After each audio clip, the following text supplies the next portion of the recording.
Om.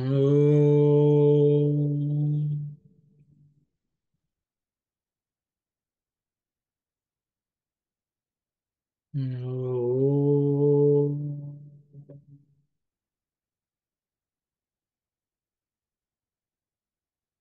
Om.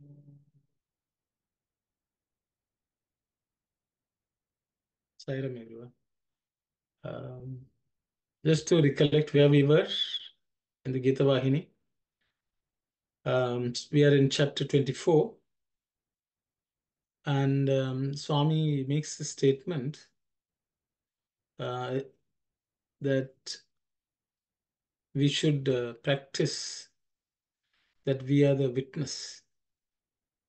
That was, I think, one sentence was what we discussed last week. I will ask Sister Kalyan to read what we were reading last week so that everyone is refreshed their memories, and then we will continue our discussion line by line. Sairam.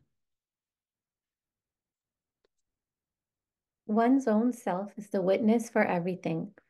Realizing that is Atma Sakshatkara, self-realization. To know that one's truth is one's own self is for one to know one's own self. And to prove that everything is one Atma, knowing that Jiva is not separate from Deva experientially, all these are called realization of oneself. This is what has to be accomplished by everyone and known by everyone. Just because someone is born, grows, and dies does not make one a human being. Unlike birds and animals, humans have to know what is the truth. Knowing that is the divine power within him. That power of grace should not be wasted. Thank you, Kalyan. So we were discussing the first sentence. One's own self is the witness for everything, realizing that it's Atma Sakshatkar. So we were discussing how we can practice being a witness last week. So I will stop here. If anyone has anything to add to that, we can discuss, or we can go to the next sentence. I will pause.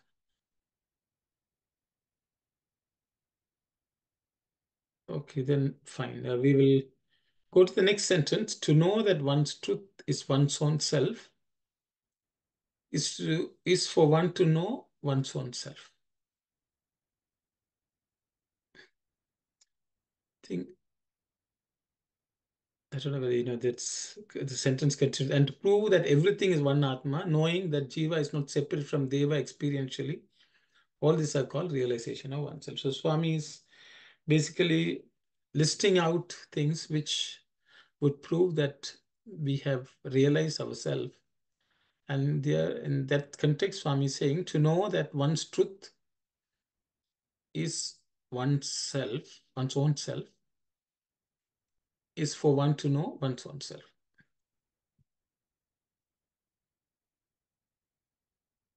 If anyone would like to, because in Swami, in Telugu, Swami says, Tana satyamunu tane ani telusukonutaku, tananu tanu telusukonuta. That's what Swami says. When we know who we are, that will result in us knowing the truth about ourselves. So I will stop here. If anyone would like to share what you think, please do so.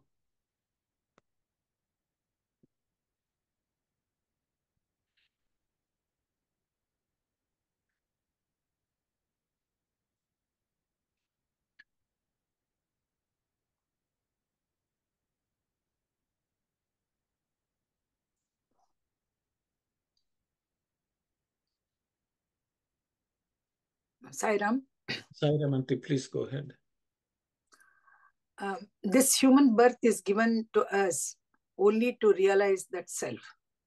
So once when you know our own, once we know, to know that one's truth is one's own self, is to know one, is for one to know one's own self. So the condition is we have to know ourselves first. So then it is easy for us to understand that we are that real truth. Sai Ram. Sai Ram, thank you very much, Aunty. Anyone else would like to? And what it says to know that one's truth is one's own self? Is it the meaning that the truth is that you are the truth, or is it saying that there is like your own truth that's different from other people's truth or something like that?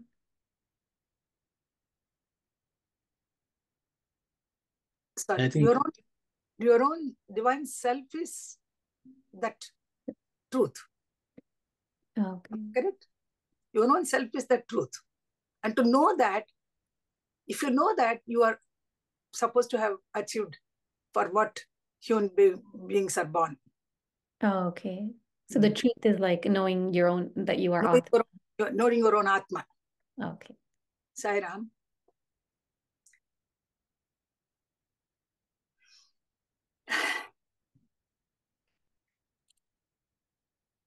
so.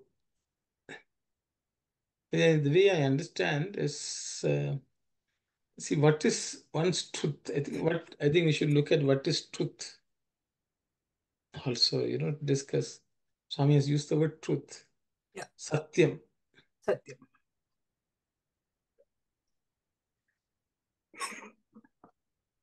You are that truth. You are that Sat, which is present in you. The divine self is that Sat. That Satyam and Sat are same. That's the truth of existence.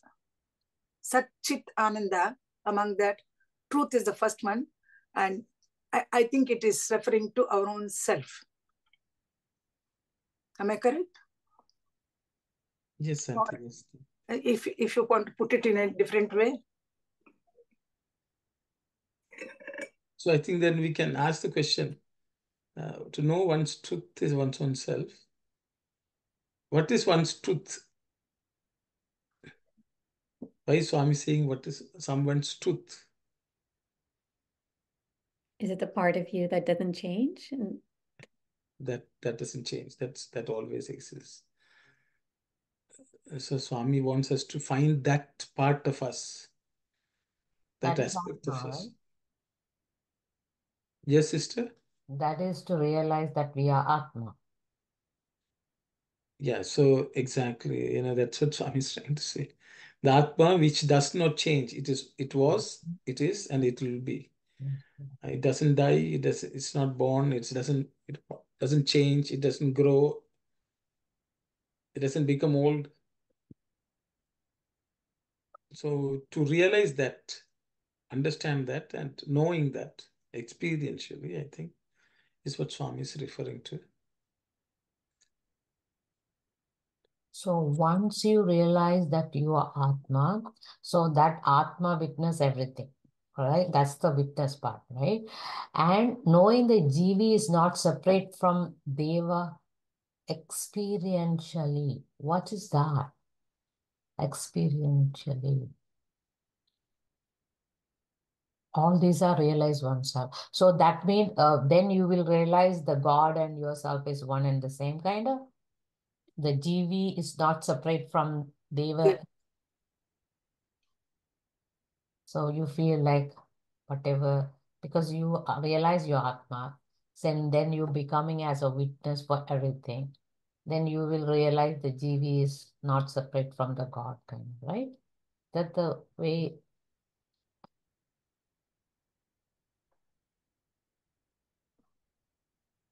Deva is not separate. So I think Swami has put three steps, I guess, maybe to put it that way. To know that one's own truth, it means what is that thing in us which does not change? Yes, Change. that Okay, so you say that's Atma. Is one to know one's own self. That means it's not only saying that I am Atma, experientially we should know that also. We should live like that. And that And will Swami, the next one is to prove that everything is one Atma. I think this is what Kalyani was asking. Is it our Atma and your Atma, One Atma. One Yes. Atma. You will realize in everyone that Atma is prevails. Kind of. Exactly. So, Brother Dasan I think Brother Dasan likes the Jivatma Yeah. and Paramatma one. Oh, So we will Sairam, brother. So, what is the meaning of the Deva here? It's a very question, okay? Separate from Deva. What's the meaning of Deva? Is it Paramatma? Deva mean here? Paramatma. the Jivatma should know that, brother. Yeah, here Jiva is not separate from Deva. Yes. Both the words are rhyming. That's all. Jiva and Deva. Actually, Deva refers to Paramatma. No? yeah, right. Yeah. So the word Atma has not been used here. Atma himself, Swami has not used in this Jiva and Deva. Though they look separate, like even if you say Jivatma and Paramatma, the Atma word is common for both. Yeah. Both. But the Jiva and Parama is two different words. Yeah. Yeah. So Atma. Swami has used the word Parama has been replaced with Deva by Swami. So that means that Deva is the one witness for everything. It could be stone, it could be whatever you is seeing. But we don't look at that one. We look at the outside thing. Thank you, brother. Thank you. Brother, the following sentence, all these are called realization of oneself, mean you realize you and God is one. Realization of oneself. Is that the one meaning? All See, these are called realization of oneself. That see is this. what accomplished by everyone. So that's mean so once the GV says I'm not separate from Paramatma, then realize as everything is one. See, Swami has used the word Atma Sakshatkara. Realization is I don't think it's a good translation of the word Sakshatkara.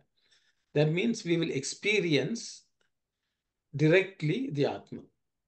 Sakshatkara means one will be able to experience Atma directly. Yes, Brother Dasan, I don't know whether you raised your hand now.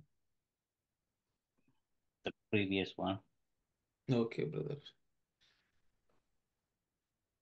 So I think Swami has said, first we need to recognize that our true self is Atman. Yeah. Then we should also recognize that Atman is one everywhere, in everyone. It's only one, there are not many. Once we come to that realization, then we will know that the Jiva, which our independent separate self, is nothing but Paramatma. Deva, because we have already identified with that Deva. And we are able to see everything in this world as that one non-separated entity. I think only then we can say we are divine. We are Atman. I think that's what Swami has.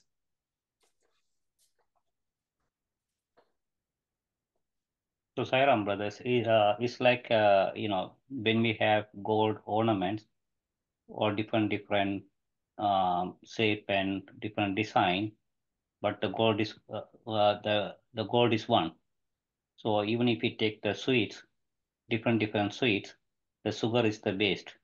Even if we see the whole thing, the people don't look at what is the witness behind to that one. Yes. Yeah, because this is everything's God's. In Tamil we say Atma Ankam. Ankam, that's what we studied before. So everything's God. Yes, brother. Thank you.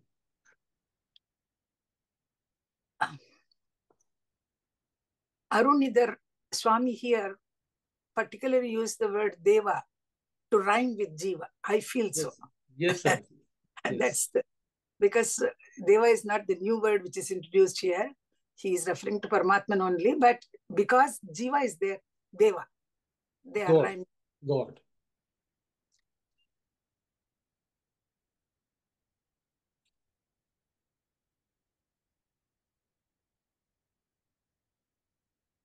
If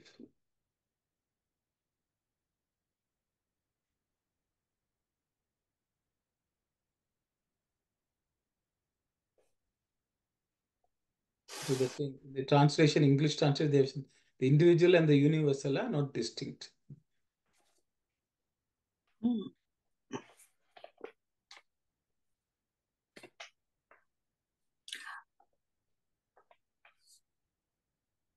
This portion was not given in translation, First, I think we read it from Telugu. Was it there in that first? Oh, no, the next paragraph, I think. Kshetra Vishya, Kshetragna Vishya Mukantavarka. That was not there. This was already. Yes. No, the next one, I think, is there. Is it? Yeah, I think we have. I think, Kalyani, this is our translation, isn't it? That's what you have listed. Yes. It's mentioned in the original English also. Okay. But the words were slightly different, so I think we have used the translation.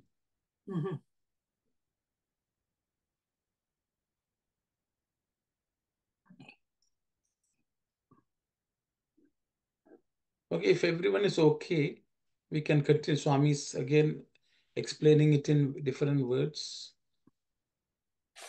Swami. Kalyani, can you go to the previous one? I don't think we discussed the second paragraph, please. Yes. Yes.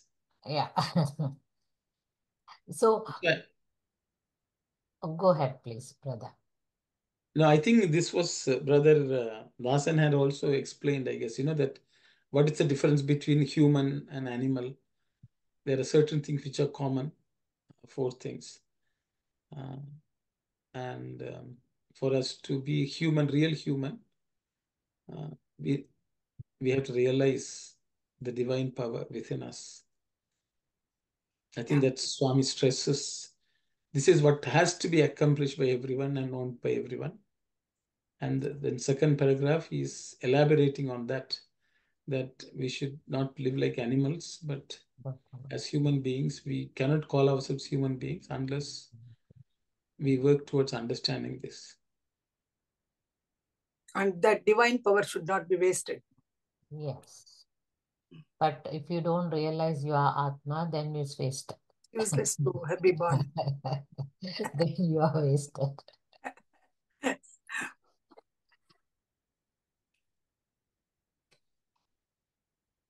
Okay. I think it's Swami just stressing the importance, because people are most times interested in just living in this world successfully, Yes. neglecting this search for knowing of who we are. I think that's what Swami is stressing. Brother, successfully and neglecting also, that is ignorance, right? They think they are success, right? In their point of views. But success is once a person is realizing the Atma is success.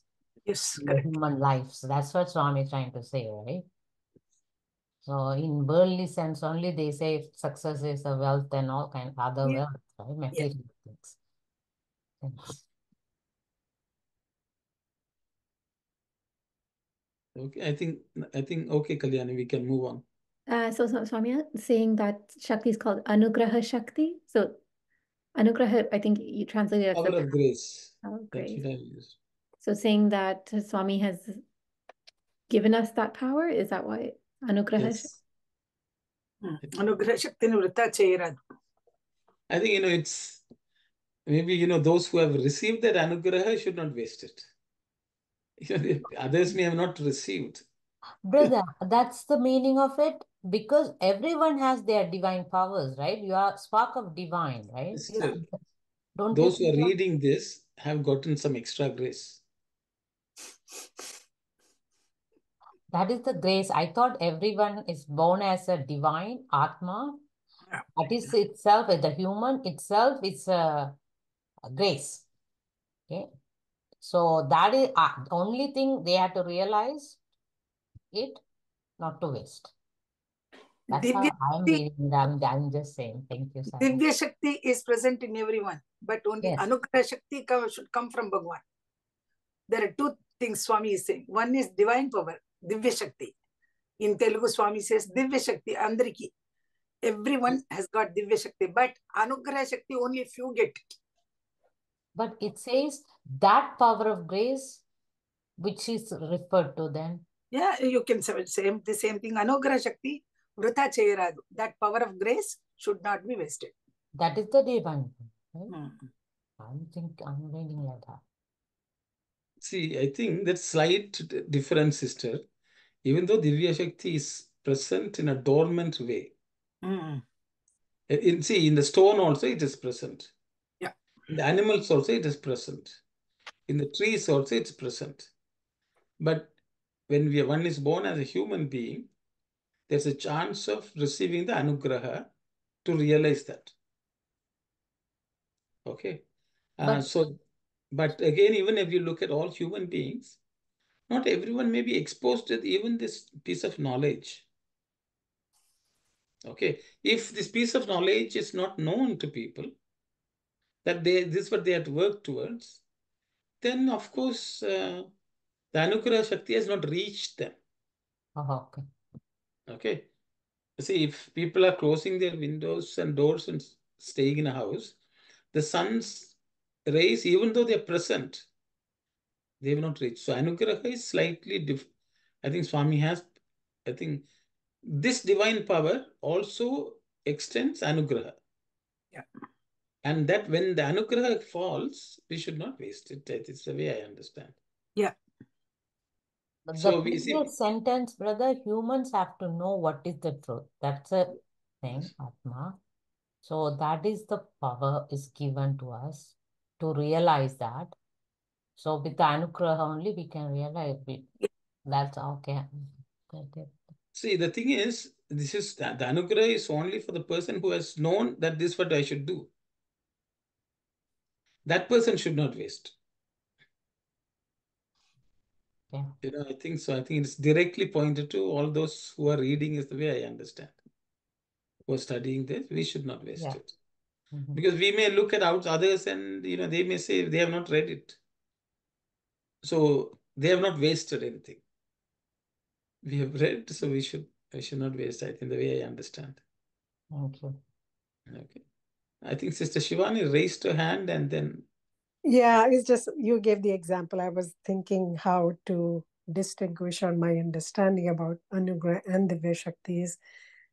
In a room, there are so many bulbs, but to switch on, there's a current in them, all of them, and the switch needs to be on. That could be that's how I'm conceptualizing is an Anugrah, that through our sadhana, as you said, through understanding, that has to be enlightened, that has to be lit it up, because it's there, but it need to be lit it up. Thank you, sister. Yes, Brother Thasam. Yes, Saram, brother. The power of grace. So everyone is Atma. So everyone's get the energy, but Atma only witness. So with the power of grace, that you can study, you can you can play sport, you can do so many things. But most of the people, they forget to realize or look at the Atma within them. So they're wasting their time on completely outside the worldly things. They are not looking at inside to realize who they are, to merge with the Atma. Thank you, brother. It's my add to the point. Sairam, brother. Thank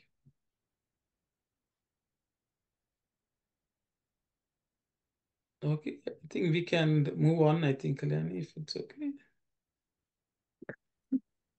Swami, the subject of kshetra and kshetrajna is understood to some extent. That means you have explained to us the principles of Prakriti and Purusha. But in this, you have mentioned the name Jnaya, the thing which is to be known. If you can explain that also, we will be blessed. Thus Arjuna asked. For that the Lord said, Arjuna, haven't I told you that kshetrajna, and the Nyaya are one and the same. Even then, I will explain to you much more in detail so that you will understand. Listen. Paramatma is the real form of Atma. For knowing that, jnana alone is important. It is not possible to find any other path other than jnana for knowing the Atma. So, Sairam. So, Swami, yes, Auntie, please go ahead. No. Just you say. No, go ahead. Like Telugu, should I read or not? That's Yes, what. Auntie, read, please. స్వామి క్షేత్ర విషయము క్షేత్రజ్ఞుని విషయము కొంతవరకు అర్థమైనది. Swami, the subject of kshetra and kshetrajna is understood to some extent. అనగా ప్రకృతి పురుషుల తత్వం ఏమిటో తెలిపితిరి. You have explained, that means you have explained to us what is nature, prakriti and purusha. దీని యందు జ్ఞేయమని కూడా ఏదో ఒక పేరు పెట్టితిరి. In this, you have also mentioned a name called Jnaya. దాని అర్థమేమో అదిను తెలిపిన ధన్యుడను. If you explain to us what the meaning of that is, we will be blessed. అని అర్జునుడు కోరినాడు. Thus Arjuna asked. అందులకు పరమాత్మ అర్జున క్షేత్రజ్ఞుడన్నను నేయమనను ఒకటియే అని దీనికి పూర్వమే చెప్పి తిని కదా. For that, Krishna says, Arjuna, I have already told you earlier that Kshetrajna and Nyaya are one. One and the same. అయినను ఇంకను విపులముగా తెలియనట్లు చెప్పెదను వినుము. Even then, I am going to explain to you in much more greater detail. Listen. పరమాత్మ అనగా ఆత్మస్వరూపుడని తెలుసుకున్నట్టుకు జ్ఞానమే ప్రధానము. The Atma, which is Paramatma, Atma is the form of the Paramatma. To know this, Jnana is the most important. జ్ఞానంతో తప్ప మరే మార్గమునకు ఆత్మను తెలుసుకున్న వీలు కాదు. Without Jnana, other paths will not be able to, using the other paths, you will not be able to know the Atma. I think we stopped. Yes. So Swami is explaining why he had used the word Jnaya, means that which is to be known. Because the word Jna is used, which is Jnana, is important. That word has been used by Swami. That's what he is saying.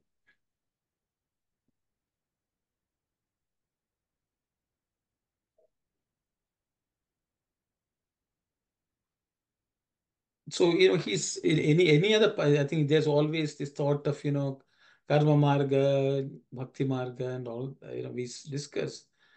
But Swami is saying without Jnana, it is just not possible for anyone to know one's own self.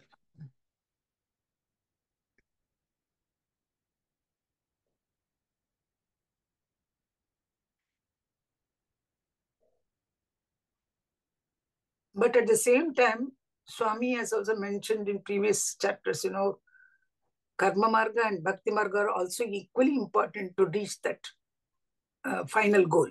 That is to know the Atma. Jnana is the path. That's the path by which you can understand the principle of Atma.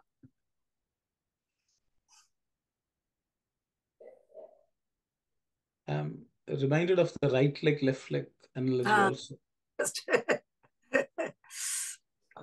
Right foot. Right foot.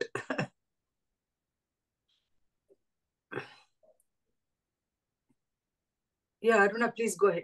Sairam, brother, here the jnana, the knowledge of knowing yourself as an Atma, right? That is the one is referred again, right? Okay. Yeah. Any other service you can do, karma marga and everything. But even when you're doing that service also, if you realize that once you realize that you are an Atma, you are serving that only, that you will get the jnana. So any path you take, that jnana has to come kind of. That is not a different path kind of. But that way of when you are going in that path also, you have to realize it kind of. That is jnana kind of. Thank you, Sarah.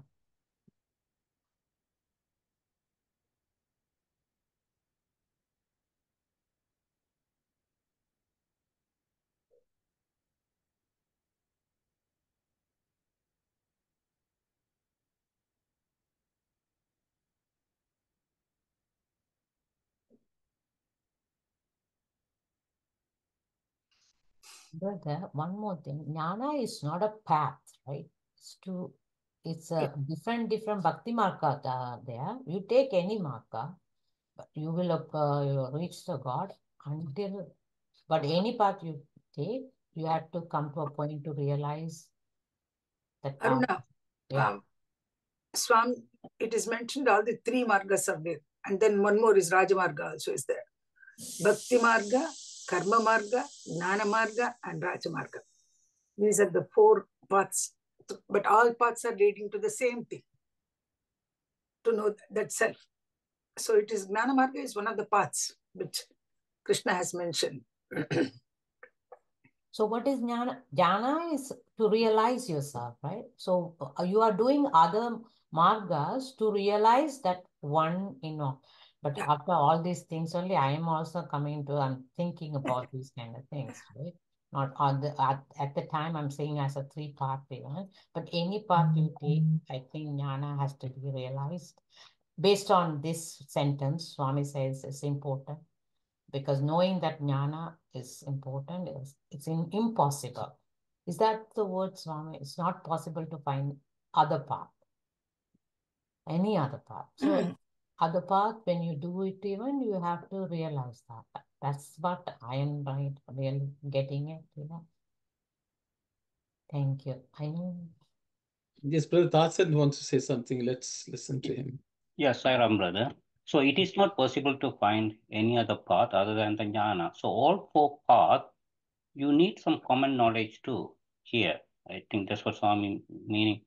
Without the common knowledge, and you cannot understand the all four paths.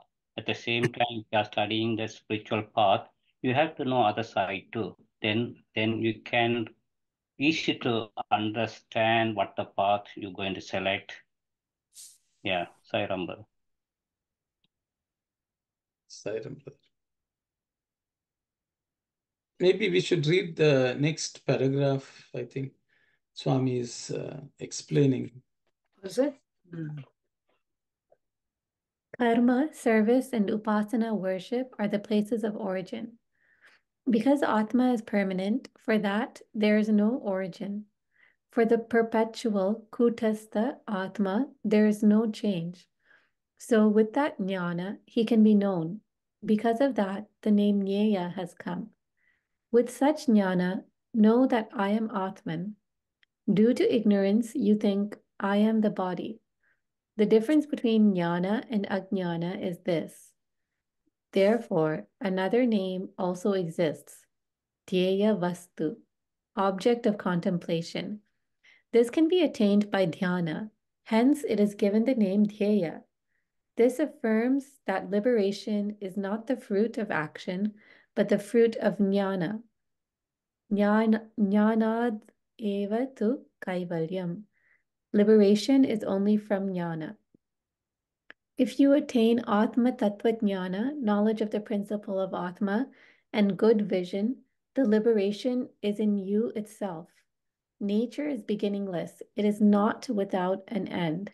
The Purusha, who is Kshetrajna, is beginningless and endless. He alone is supreme Brahman. Thus he stressed and described it.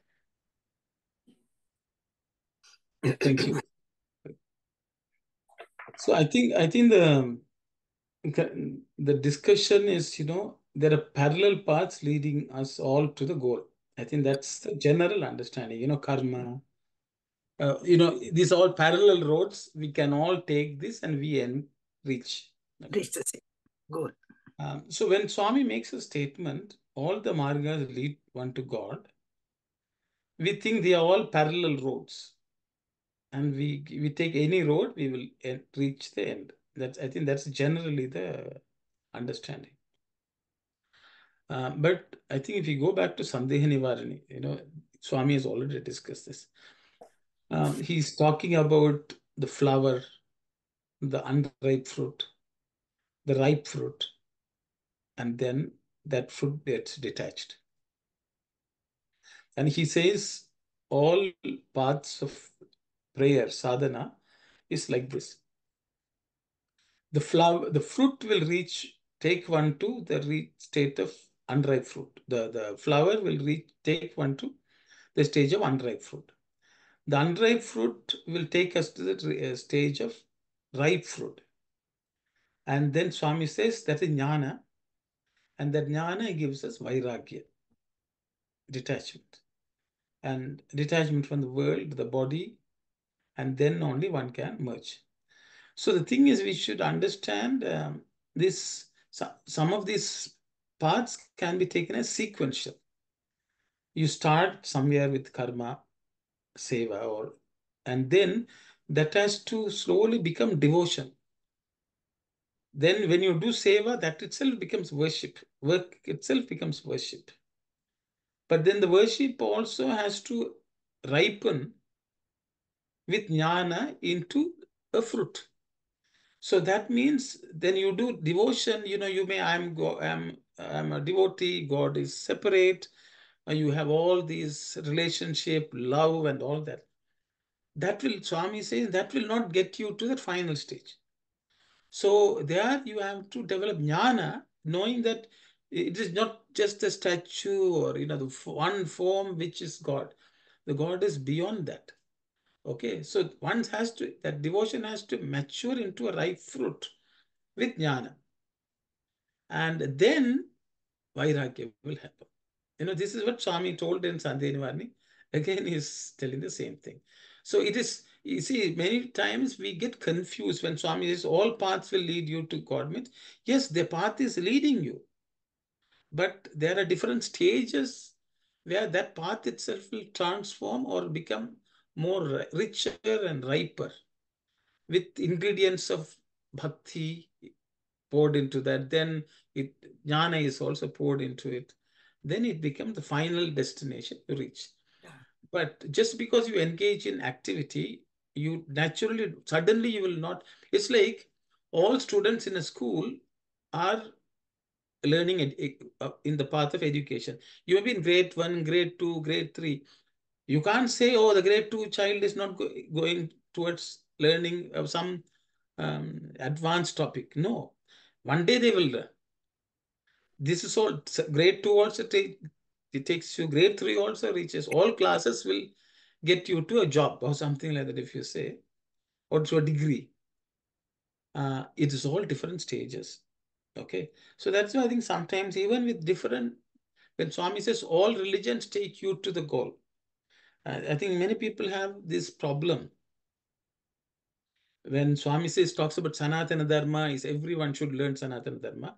People from many other religions will say, why is Sai Baba introducing now other Hindu religion to us? We are Christians.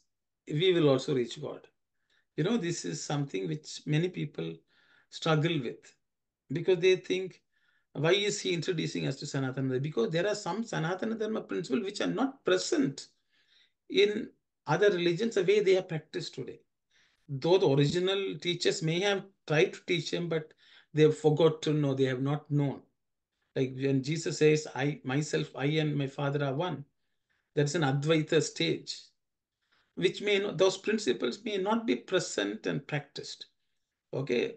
But Swami will say, just follow your religion, follow whoever you are worshipping, but without this piece of knowledge, you are not going to get self-realization. Because for that self-realization, you know that you and God are one. You can't say, I'm a sinner. If you say you are so that is completely different. There, for example, in Christianity, everyone believes the original sin, and we are all sinners. Swami will say, no, no, you all Amritasya Putra. You all children of divinity. Again, that is also mentioned in the Bible, but people generally push it aside because in Genesis it says God makes man in his image. image. But that is forgotten by many people. This concept of sin has overtaken and overshadowed everything. So what I'm saying is, even all Sanatana Dharma truths are mentioned in other religious texts also in some seed form. So we should understand certain type Advaita knowledge, Advaita philosophy. So for Swami is very important because that is what will lead you to total merger.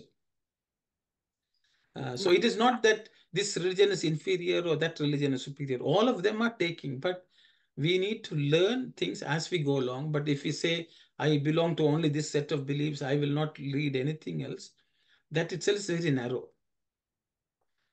We should graduate from where we are and learn other principles. Because ideally, everyone is God, children of God. Okay, it's where we belong to religion or know something only because we are at that stage of learning something. I think that's so I thought I will stop here. So that's a Marga. Don't think they are parallel paths, all of them leading. No, they ultimately jnana has to be attained. That's what. Sorry. I'll stop here. Anyone else would like to? I don't know. I spoke too much, I guess. It looks like until now I was so jnani. I didn't know only the jnana can take you. It's like, the bhakti and all of that, but the jnana is the key to that realization. Wow, thank you. We read this, actually studied this in Sandhya Nivarni, I don't know, 2.5 or 3 years ago. Yeah. But this revision. I have to review my notes. Now we know that this karma marga, bhakti marga, jnana marga, even though they're not parallel paths, but as we discussed just now, it comes one after the other. Sequentially it has to be taken up. But these different paths are prescribed by Bhagawan to a different type of people. Some are very emotional. Some are very ready to hard work. Some are very intelligent, they can understand. So these 3 margas are given to such people. Emotional people will not, first they will take the bhakti marga. They would like to approach God with like a child or like a father or like a husband. That's, that emotion, they put it and then they approach Lord. And those who are hard laborers, they're ready to do any kind of work, any kind of hard work. For them, it's karma marga is good. But later on, gradually, they will also graduate to these different stages. But beginning, these different types of people have to follow different paths. And this jnana marga is followed by those who are able to understand the Upanishads and scriptures and all those things they read. And what is this jnana, jnana marga, how to reach the Lord, they know. And they study these things and then they also reach the jnana marga. But for general people, this karma marga, then graduate to bhakti marga, then to jnana marga, and finally reach that goal. These are what I have understood so far is this is the way how these different paths were chosen for different types of people, groups of people with different mental temperament. Sai Ram. Thank you, Auntie. Wow. So just to see if I understand this correctly, I mean, it's not like we just do fully karma and then fully bhakti and then fully jnana. It is still a combination of all 3. Like I think Swami uses the example of a Mysore pak and like how the 3 different characteristics are like the 3 different margas, or the auto rickshaw where there's one front wheel and then two back wheels. So is that correct? That we still have to do all three, but it may be sequential in that we used to do karma in a certain way and bhakti in a certain way. But as our jnana increases, as we learn more, then the way we do the karma changes, or then the way we experience bhakti changes, or like it's kind of a linear process. Overlap. We still kind of use all three. Is that correct? Or because Swami has also said that it should be all three, kind of, right? For a beginner, I feel these are the basic steps which they take, and gradually they say the overlap. This karma marga can be overlapped by bhakti, bhakti marga can be overlapped by jnana. That's how it goes in gradual gradation, I feel so. I don't know. I have told my opinion. Yes, Sister Aruna. Okay, sorry, Auntie. Sorry. Auntie, you've done. Sorry. Yeah. I don't know. Sorry. Yes, okay. Yes, Sister Aruna. Okay, brother. So the Jnana Marga, I know it's a marker some devotees will take after they are doing the realizing, they are realizing themselves in experiencing the Lord in Karma Marga or Bhakti Marga. Now they are in the Jnana Marga to practice more towards Lord. So that's how I'm looking at it, because anyways, they would have done those things to experience. That's why they got the Jnana. Jnana won't come without practicing or put it in action, right? Is right, brother? That's the case in that. So in that way, you are now in this marga because you have experience also. And whoever taking the karma marga also, when they progress on that, they will reach to the level of the jnana marga. But Sister, what do you mean by progress? that mean when once they started doing with their, how they will join with for an example service, they will join with a group, do with them, then they understand more about what is the service, and before only they are using their head, then now they are using their head and the hand, now they are using the heart, head and the hand, and they are realizing like that jnana comes. Now they have come to the jnana marga. Like that only I feel. Thank you, Sarah. Thank you, sister. Yes, Brother Dasan. Yes, Sairam, brother. I'd like to add some points here.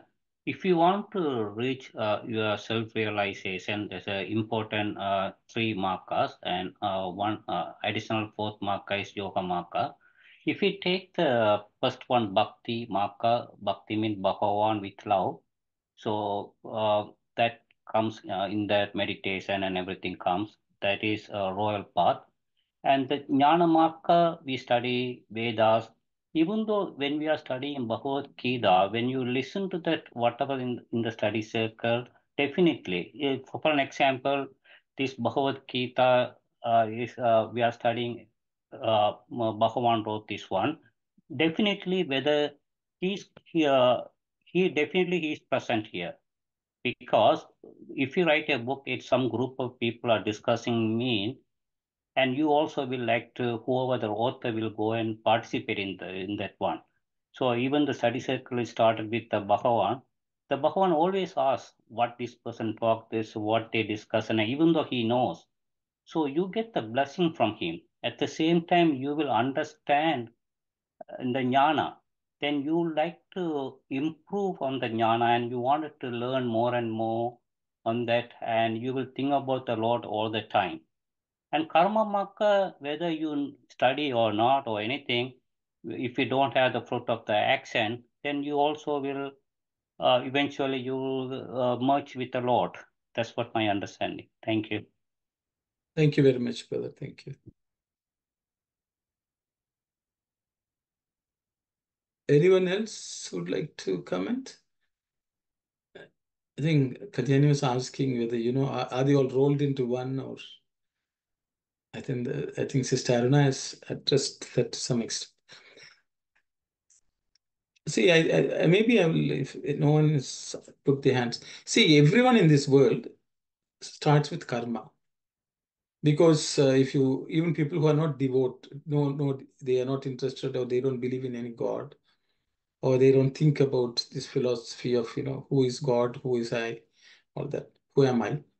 Everyone in this world is engaged in action.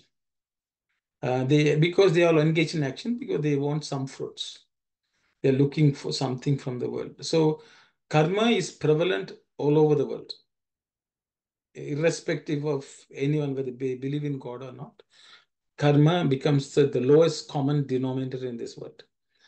But that action will not, all their activities, whether they may be looking after their family properly, they're doing all the right things, even dharma, karma, whatever. If they don't have devotion, they will stay in that stage. Maybe, they're content, maybe they are good people, everything is fine. But the problem is with that stage, they will be exposed to ups and downs, sorrow and happiness. The dualities will be buffeted by that. So then when something like that happens, they look for something more, and they usually seek out some spiritual belief or some religious affiliation, and then they develop what's called devotion. Then work becomes, then as part of that process, the ingredient of devotion is added to their life. As long as we are alive, we are going to be active, whether we'll be eating or we'll be breathing. Krishna has said that is also karma.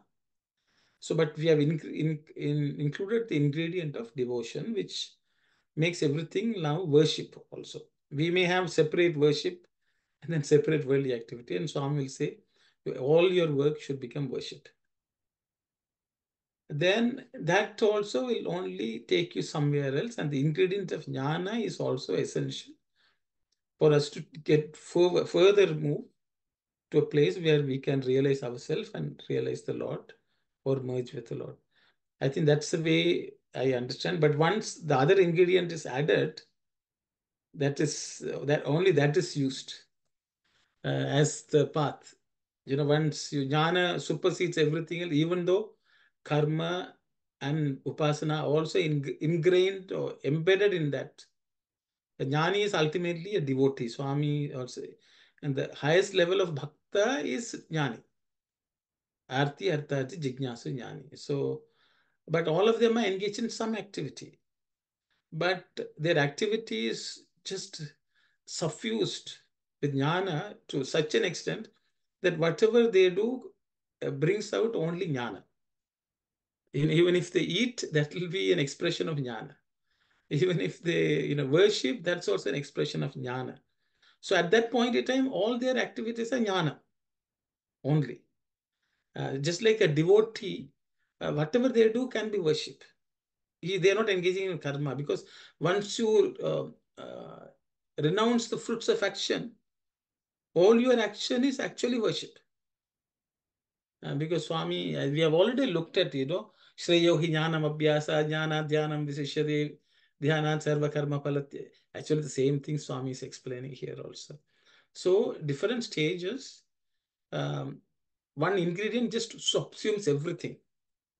It's like if we eat a sweet, we will not call the other ingredients at all. We will say it's a sweet. The word sweet overtakes whatever other ingredients go in. It may be flour. You don't mention, oh, I made it with flour. You will just say it's a sweet. So just the way jnanam means, jnanam includes the other ingredients also, but the word jnanam subsumes everything else in it. It's the way I understand. Sahigam. So, Uncle, so just because in that case, so jnanam is jnana in this context is the ultimate knowledge that I am the Atman. So then going back to Aruna Auntie's question about then is jnana, how can that be a marga? How is that a path? Is that not the destination? No, that's not the destination. Vairagya should be the result. Okay. Vairagya is the result, and Mm. through Vairagya you merge completely. So the jnani is also the final leg of the journey. You start as arti, you go to artharthi. They are all devotion. Then you go to Jignasu, you try to know what is the real truth. And then you become a jnani. But then as jnani, you have to practice those 20 qualities and many other qualities until the final destination. Yes, it may be a shorter distance to cover, maybe, or maybe a longer distance, but it's still a journey is not complete. Because journey is not complete, I think Swami is using the word marga. And Swami has also introduced dhyaya, which is the dhyana is part of the Ashtanga Yoga, Raja Yoga, which Auntie mentioned. Dhyaya is also Swami's. So dhyaya and jnana sort of interchangeably used by Swami, the way I see it. So Swami, just the way Nyaya, Swami said Dhyaya also. I will stop here. Yes, sorry. Go ahead.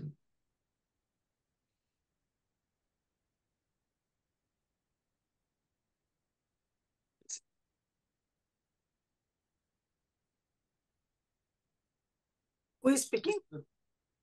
Spradasan. Okay. So, Saram brother, so if the person is about to die or something, that time we read the Bhagavad Gita. The reason that time when he can understand Bhagavad Gita, the most of the Indian people are following this kind of thing. So he think about the God thing instead of worldly thing. So that time, even Lord said he's going to merge with him. So jnana is very important. And at the same time, if you, I think a lot of people would have experienced the desireless.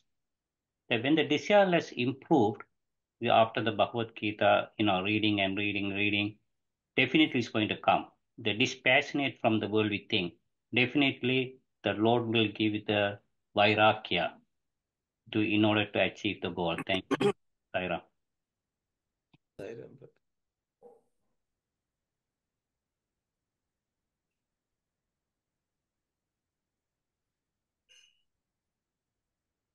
Why is Swami saying nature is beginningless? It is not without end, meaning that nature has an end? Prakriti has an end. I think the same topic Swami has told us earlier also. When he talks about Maya, I don't know, a few chapters ago, Swami says, Maya is beginningless. We don't know when Maya originated because it's as old as the Lord, creation. But Maya has an end. When does the Maya end? Also, Swami has explained. Maya ends, I don't know if anyone remembers. When knowledge dawns on a person, Maya goes away. Maya is ignorance. Ignorance will go away by knowledge. Knowledge removes the ignorance. I thought we had made a distinction then about Maya versus Prakriti. Here, Swami specifically saying Prakriti. Prakriti is Maya. Prakriti is Maya, nothing but Maya. I thought we had said that they were different. Because isn't Prakriti also just the expression, the Swabhava of the Lord? So in Prakriti, yeah, very, very good questions, Kalyani, because Prakriti is impermanent, because it's continuously changing. Okay, but the thing is, it's, again, we are going to Avidya Maya and Vidya Maya. Yeah. Even Maya, there were two. I don't know whether. Yeah, the Avidya Maya will end. And Vidya Maya will remain. Vidya Maya is knowing the Prakriti also as Purusha. You're realizing the Atman. So I think see, that's why the words sometimes can get too confusing. Because Avidya Maya will end. Vidya Maya will remain. So then also, the Vidya Maya is nothing but Purusha. It is part of Purusha. Realizing that Prakriti is Purusha, at that point in time, there's only Purusha which exists. There's only one which is going to exist. Okay. So when we say Maya, we are looking at Avidya Maya. That is knowledgeless. Jnani has what's called Vidya Maya. He will see the Prakriti, but as Atman. But once he sees this as Atman, that Prakriti also doesn't exist. because he sees that also as Purusha. It's a very, it's the same thing. Jnani, has he reached the destination, type of question is the way I understand. So avidya maya will end. So if avidya part of goes, the new maya which is left is Purusha. That Vidya Maya also brings about divine qualities, divine Swarupa. That's what Krishna Kalyani is meant. You come to know about the Swarupa of the Lord with the help of Vidya Maya. Then, for you to take that leap to the Brahman is easier. Avidya Maya ends. Vidya Maya simply is nothing but to know about the Lord, and with the help of that Prakriti itself, we are knowing the Lord. Isn't it, Arun? Yes, Yeah. Auntie, yes.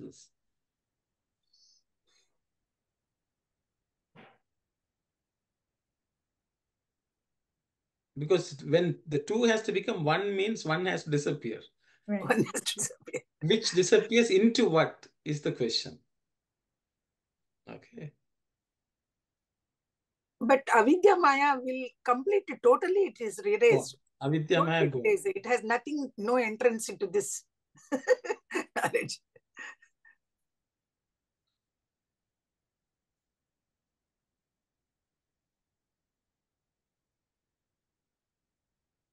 Because we will still see the tree, but we will see the Lord in the tree. You will still see the hill, but you only see the Lord as the hill. So it's like that. There's also one like shloka that Swami quotes. Sorry, just slipping my mind, but na karmana na prajaya. Akarmana na praja dhanena tyagena eke. So saying through tyaga alone you can attain the ultimate. So here, is there tyaga and jnana is the same? Tyaga is vairagya. Oh, okay. Tyaga is vairagya. Give up. You renounce everything. Like the Urvarukam, Iva Bandhanat. Okay. Yes, that is Tyaga. That's why na karmana, not through action. Na prajaya, na dhane. Okay. Na progeny, na wealth. Only through Tyaga you attain that supreme. All this for that renunciation. Tyaga is nothing but renunciation. It's nothing but vairagya. Only through that. It's the same thing. All of them are saying the same thing. Okay. Same. Because until then, we are not really doing Tyaga. Many people say, oh, I sacrifice this, I sacrifice. No. You sacrifice everything. Your thought that you are Atman, your body, that has to be completely sacrificed. And that for that jnana is essential. Only when you have the knowledge that everything is God, only at that point in time, everything will just fall off. Which is what you can practice Tyaga in other ways. That also will reach you. But not until... See, this is the story of Bali. Bali wanted to give everything. Anyone who asked, he was giving everything. But there was something left which he had to give up, which is Atma Sakshatkara, that is... is it not his ego?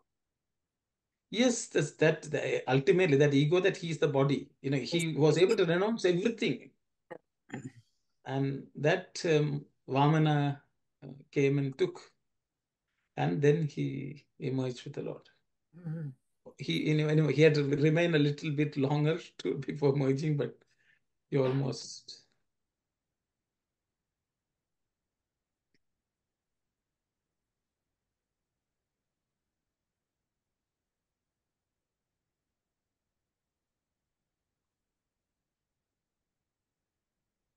Is everyone okay? Or Dhyeya, anyone? So Swami is again quoting Upanishads, Jnanad eva tu kaivalyam. Jnanat, from jnana alone, is kaivalya. Kaivalya is to becoming one. Kevala means to be one. Final merger.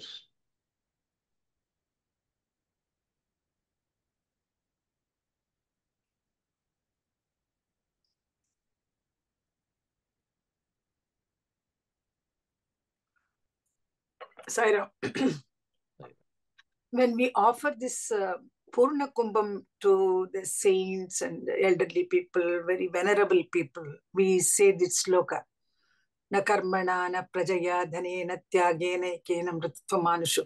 You know what we are saying to that person, that realized person is, well, you have achieved through Tyaga, that supreme Brahman, and you are greatest person because you are already reached that stage. So we are offering that Purna Kumbham to him, saying that to accept that and saying this verse, he is supposed to touch that Purna Kumbham and say, yes, I have done it. I have sacrificed everything. That's how I have read it. Why we offer this Purna Kumbham to elderly, to realized persons, Swamiji's saints.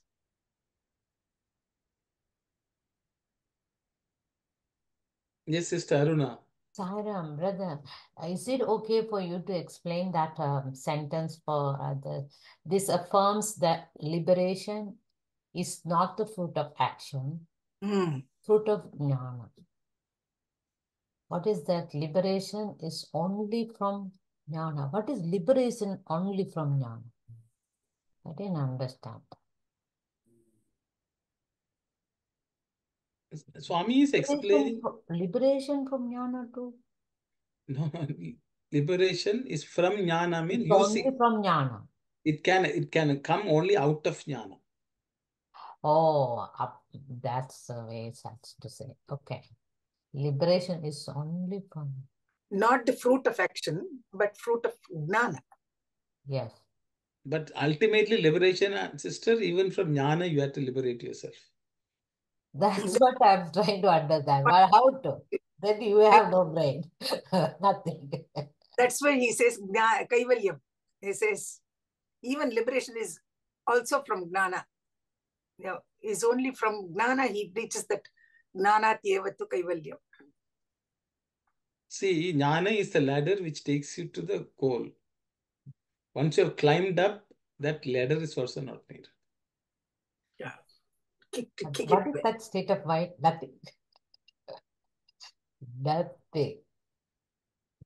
Only effulgent light at that stage, nothing, right?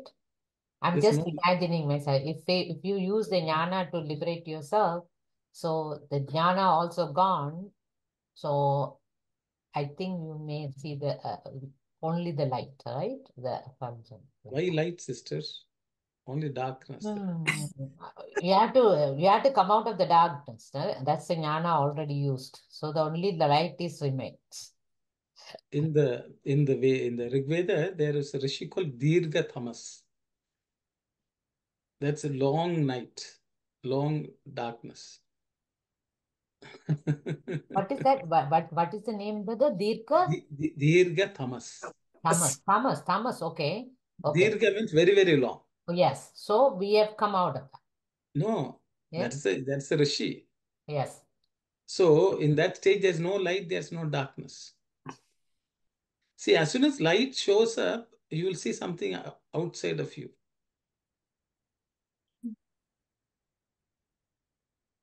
So you won't come to know anything. That's how we have to put it, right?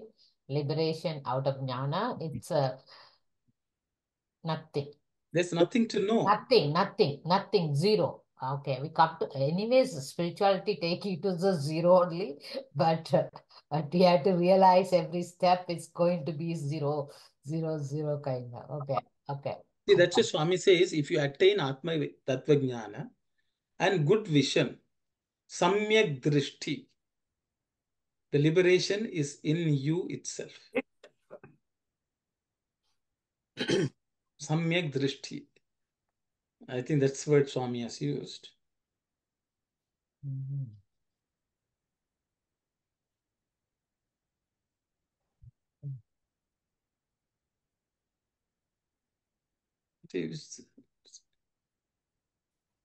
So, Saram, brother. So that's what we use the Advaita, Dvaita, dark, light, Jnana, and Jnana. So when that light comes, dark will disappear. And Dvaita can be removed by the Advaita. Then when the Jnana come, Ajnana is gone. So you will reach to the level. Thank you, brother.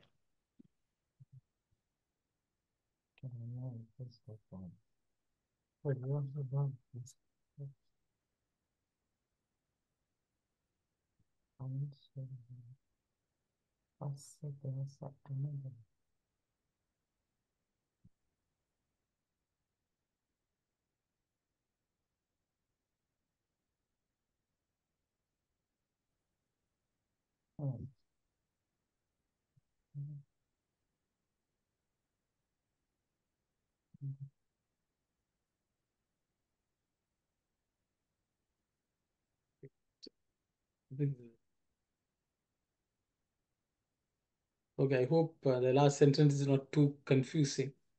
Nature is beginningless. It is without an end. Yeah. It is not without an end. That means it will end at some point. It will end. Double negatives are used. Double negative. The Purusha, who is the Kshetrajna, is beginningless and endless. He alone is Supreme Brahman. Thus he is stressed and described.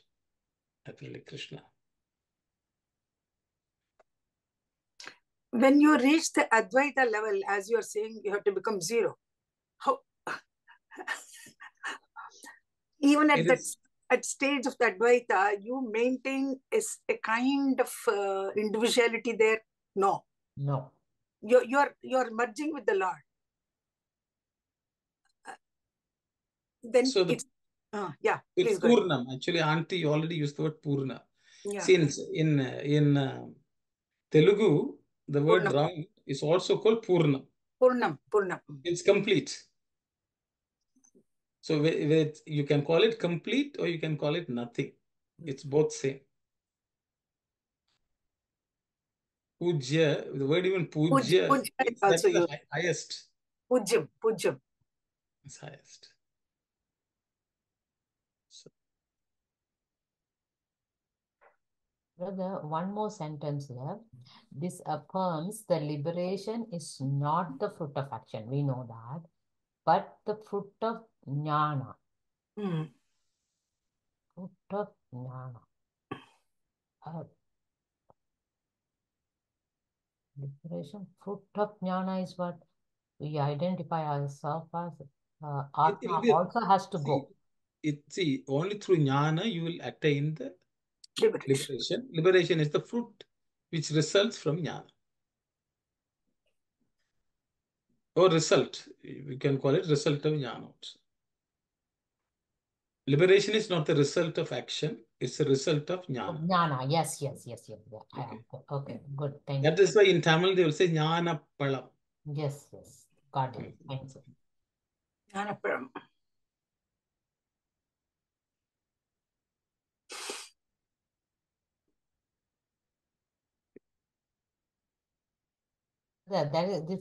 This sentence is good. We always say, give up your fruit of action, right?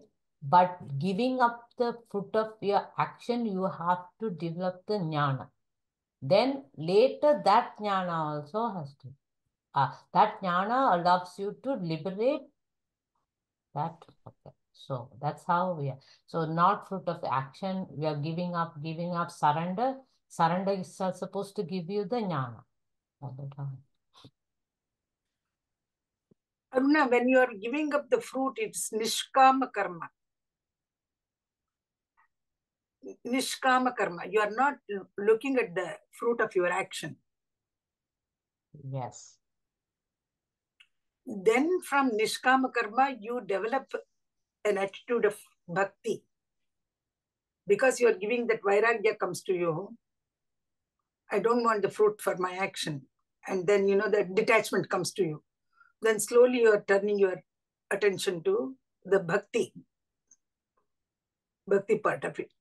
Everything is yours, Bhagawan, not mine. Samarpan, surrendering, and all is yours. I am not the doer. That attitude, when it comes, one gets to the next stage. Sai Ram. Thank you, Auntie. Yes, Sister Shivani.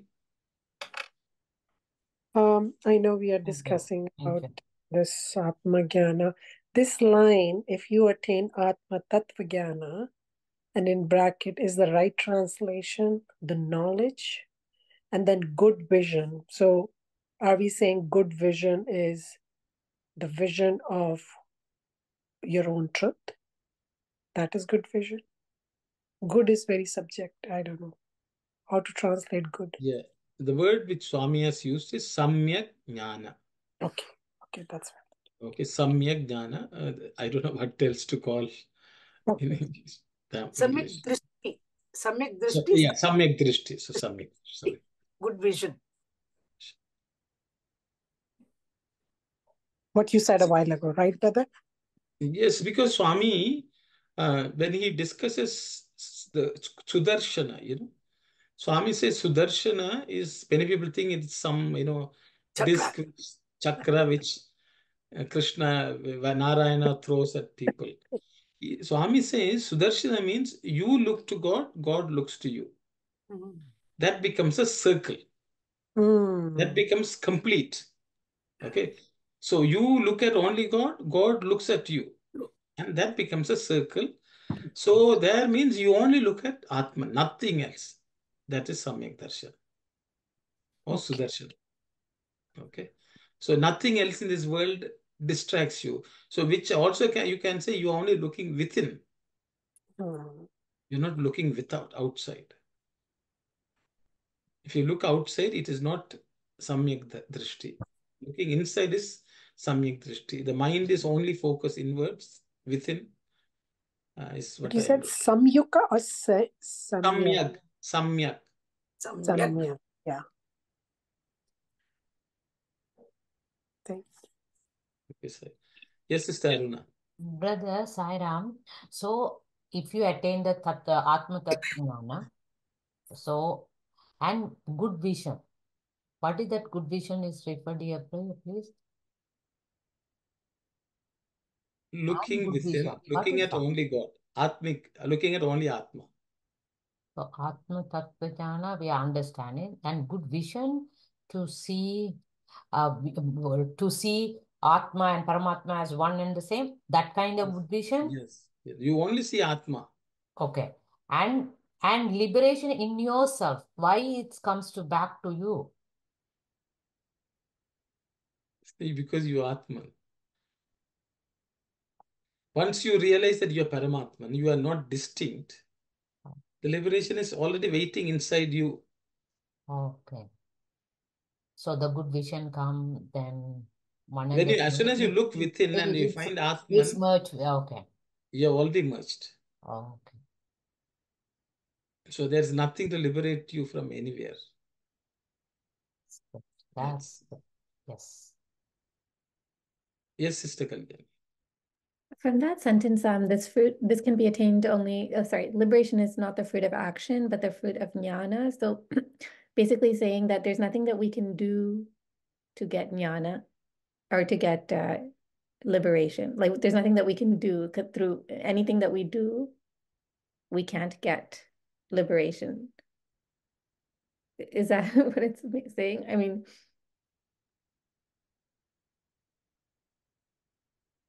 see, karma has doership associated with it. Okay, jnana will remove doership. So you are not attached to any action per se. Attached, I think that's the way I understand. Okay, because anyway we are not the doer, but we delude ourselves that we are the doer, the body is the doer. And you realize at some point, I am the witness. I think which Swami already has discussed. I think at that point, the action will be happening in the world. Your body also may be acting, but you don't identify with your body or the mind. You may use the body to do the action. You may use the mind to think something from an external perspective, only for looking at the Atma. Whatever you do, whether external or internal, you are only seeing the Atman, is the way I understand. So at that point in time, you don't see anything as action also. Brother, Action, so when I say anything as action which will get you the fruit of jnana. You won't do an action thinking this action will get me liberation. You will not. Because no action can get you liberation. You may still engage in action, but that action is not going to get you liberation.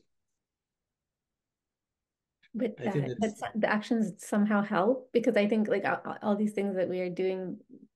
action is only till you, for this purpose only, that you perform action. So that you attain jnana, and through jnana you attain liberation. For that sake, I think you will perform action. It's only a vehicle which will carry you there, I guess. So there's nothing that we can do to get jnana. We just have to, I mean, it's something that God gives. Is that right? Or Anugraha Shakti. But to get the Anugraha Shakti, you have to do some sadhana. You have to do sadhana. Your effort is very much present there. Sadhana. Sadhana is not considered action, karma. Sadhana is not considered given. See, I think the problem for us is we see the sadhana and call that also action. That's the problem. In Vedantic parlance, the word karma only is used when it's result oriented in the world. Okay. Activity is not karma. Okay. Okay. Being active is not karma. See that, but we generally confuse both of them as synonymous. Sadhana will never be given the term karma. Okay, so there is satkarma, then sadhana. So Swami would say, okay, if you're going for bhajan, you're doing puja, that's all satkarma. But it cannot become sadhana unless you cultivate that bhava and that connection with the Lord. Once you connect with the Lord, it will not be satkarma. Swami will say social service is satkarma, good activity. But it will not be sadhana unless you dedicate everything to the Lord, or you worship the Lord, you're serving the Lord. Once you start serving the Lord, then it is good activity, it's sadhana. Okay, so I think that's where we are getting a bit, are you inactive? Karma marga, jnana marga means, are you inactive? No, you are active. But that activity is jnana. But we have to be very clear about the difference between sadhana and action, karma. Yeah. We have to be very clear. But sometimes, even physical actions like, yoga or meditation or whatever it's physically seen as an action. But is it not sadhana if it is oriented towards the Lord? Yes, it is sadhana at that point. But most people are doing yoga from a worldly perspective, and then it is not sadhana, it is just karma. But Patanjali yoga to follow. Sorry, go ahead. No. I was just kind of thinking if we do any seva activity, we say, oh, I'm taking this sadhana or, helping. But actually just karma, satkarma. Until that activity connects us with the Lord, it's not sadhana. Then we will not come and tell, we did this 100 kilos of material we donated. Then it is not seva. It's not. Who donated to whom? So it's okay to start with Satkarma, which is fine, but Yes. it should take a form of sadhana. Yes. Yes, Brother Dasan. Yes, Sairam, brother. So once we do the sadhana, eventually you get the wisdom, that is jnana. That means there is no ajnana. So, and you realized yourself who you are, then, and you achieve the goal, the end of the uh, uh, life. Thank you, brother. Thank you, brother. You know, So this. now we will use the word sadhana very carefully. Oh, I'm taking this sadhana. I'm doing this sadhana. Likita Japam is my sadhana. Wow, such a great, you know what? Yes, so we so loosely use this term without realizing what sadhana means. I'm making a sadhana of Likita Japam, but that Likita Japam, if not connecting me with my Lord, am I taking? So sadhana, when we take sadhana, we have to take a sadhana in a literal term. Thank you. Yes. See, Swami talked about, I think second or third World Conference. The theme was work, worship, and wisdom. Yes. Work, worship, and wisdom. The work should become worship, and then the worship should become wisdom. Wisdom. That was the theme of that conference. I think 75 maybe, or 72. I don't know. I can't remember.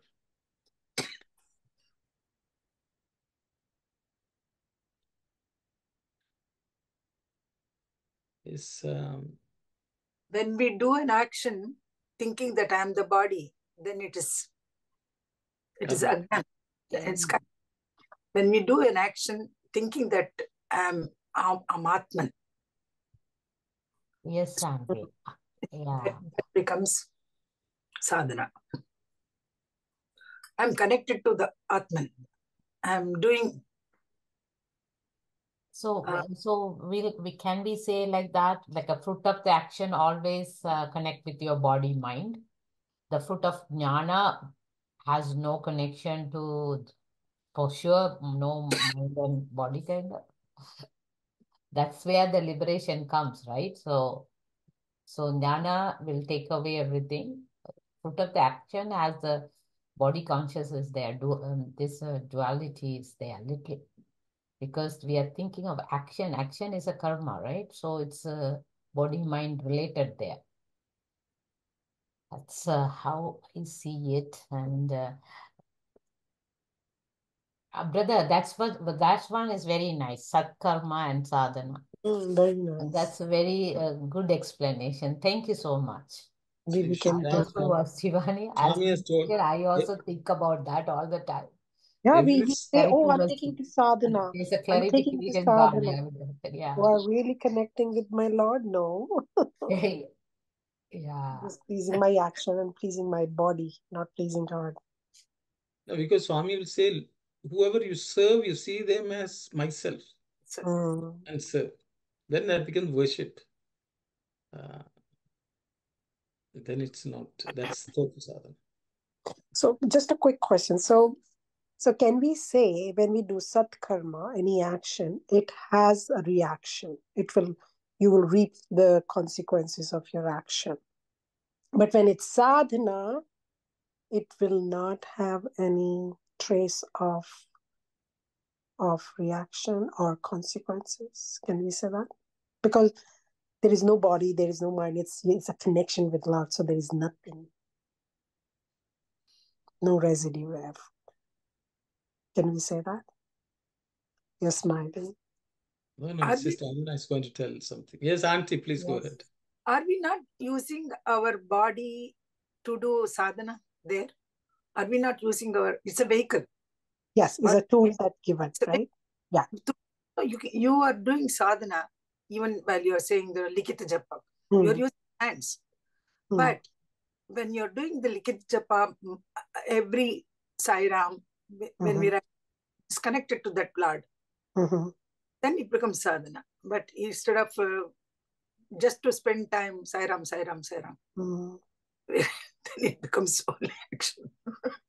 I think I have understood his way. Is it correct, Arun? You know, this Swami talked about this answer to this question in the first chapter. Swami says, Krishna, I said, Ma Phaleshu. He said that Na Phaleshu. So basically, what Swami said is every action in this world, every activity in this world will have a result. Yes, that's Unavoidable. That's the way world is. But when you don't have identification with your body, then you can. whatever the result, you are unaffected by the result. Result will always be there in this world. Of course, it is. But you will be unaffected because the result is only for the body or the mind. But if you don't identify with those two, you will not. So Swami says, Ma Phalesha means don't do the job, work looking at the fruit. You are only adhikari for the action. You only entitled for the action. Karmanyeva adhikaraste. So activity will be there, results also will be there. There'll be good results, bad results, painful results, enjoyable results. But you will not be affected in any way by this because you'll ignore whatever happens around you. Your body may suffer, your mind may be troubling. You should rise above this. That's what Swami would say. You'll naturally rise above that. Yes.